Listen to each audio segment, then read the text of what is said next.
Ai-je bien descendu? Vous avez appris sûrement que vous aviez acheté un nouvel appartement? Non, vous ne le saviez pas. Sensationnel.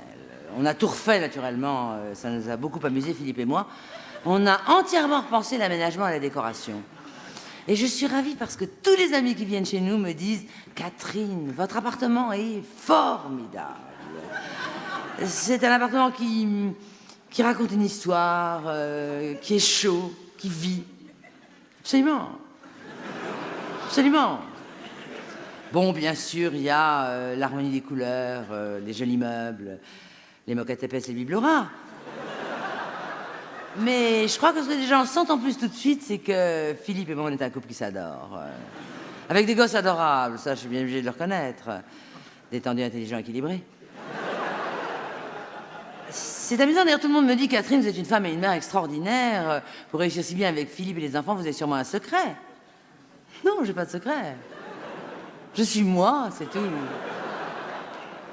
Je vis, je sors, je m'intéresse, je me passionne, je me tiens au courant de tout ce qui est important, alors forcément je suis dans le coup.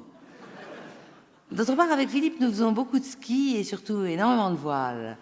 Et je crois que là, oui, ça m'a aidé à rester étonnamment jeune.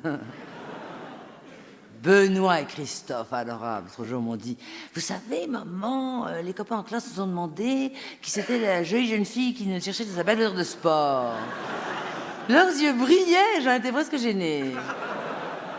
On sentait que c'était fou de joie. C'est vrai, c'est tellement valorisant pour des garçons d'avoir une maman ravissante.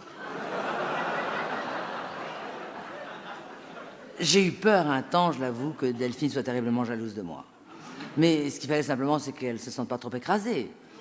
Je lui ai laissé espérer, sans trop insister, évidemment avec tact, qu'elle aussi, peut-être, est ravissante un jour. Évidemment, ça m'agace parfois de voir Delphine copier mes gestes, mes attitudes, mon maquillage, même chipper mes robes, même mes jeans, le petit chameau. Mais elle est tellement, tellement heureuse d'essayer d'être une Catherine numéro 2. Et j'aimerais tant qu'elle y parvienne. J'aimerais tant qu'elle soit plus tard pour son mari ce que je suis pour Philippe.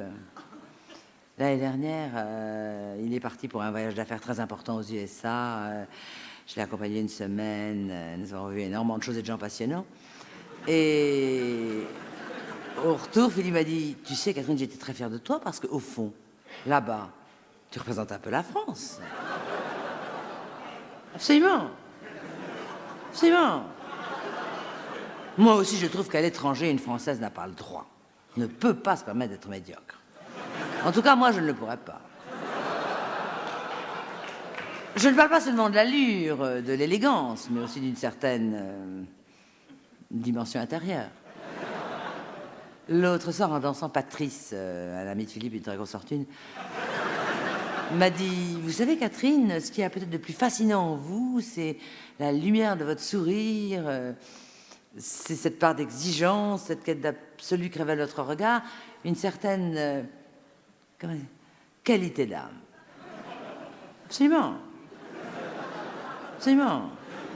J'ai beaucoup aimé que Patrice, qui est follement amoureux de moi, ait déshabillé aussi mon âme. Il a senti à quel point ces compliments, si juste soit-il, me gênaient. Il m'a serré très fort contre lui. Il n'a pu prononcer un mot et il m'a prié de me taire.